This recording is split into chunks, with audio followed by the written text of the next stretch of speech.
Agnès Jaoui est maman de 2 enfants, qu'elle a adoptés au Brésil en 2012. À l'époque, Loranie et Laurent avaient 5 et 7 ans.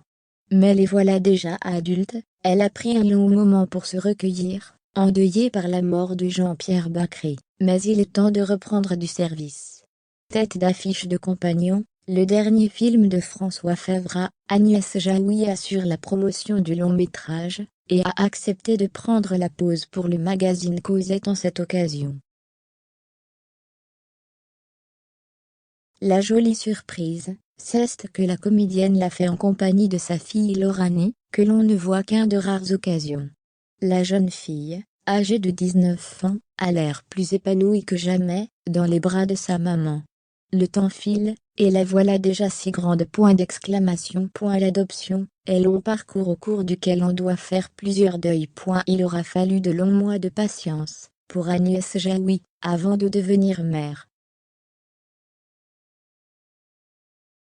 L'actrice, qui s'était lancée dans une démarche d'adoption, avait appris qu'elle allait pouvoir agrandir la famille en 2012, alors qu'elle se séparait à peine de Jean-Pierre Bacri. Tout droit venu du Brésil, Loranie et Laurent, aujourd'hui âgés de 19 et 20 ans, sont issus d'une même fratrie. Ils ont pu évoluer ensemble sous la protection de leur maman adoptive.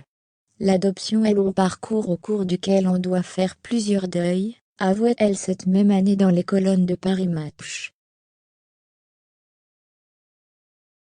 Je n'ai pas choisi d'adopter des enfants grands, je voulais des enfants. Et au fur et à mesure, on se rend compte que c'est encore plus long et plus compliqué d'en avoir des petits. Donc j'ai fini par prendre cette décision, car j'avais déjà attendu 8 ans. Il a fallu 1 à 2 ans pour obtenir le diagnostic. Le combat ne s'est pas clôturé une fois tous les papiers signés.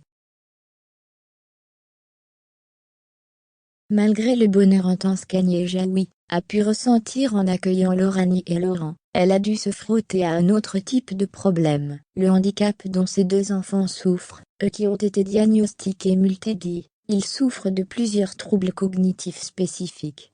Ils ne font pas d'efforts, me disais-je, y voyant une excuse de mauvais élève, se souvenait la comédienne auprès du JDD en 2020.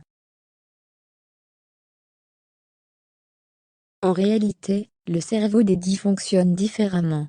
Il compense avec plus d'efforts.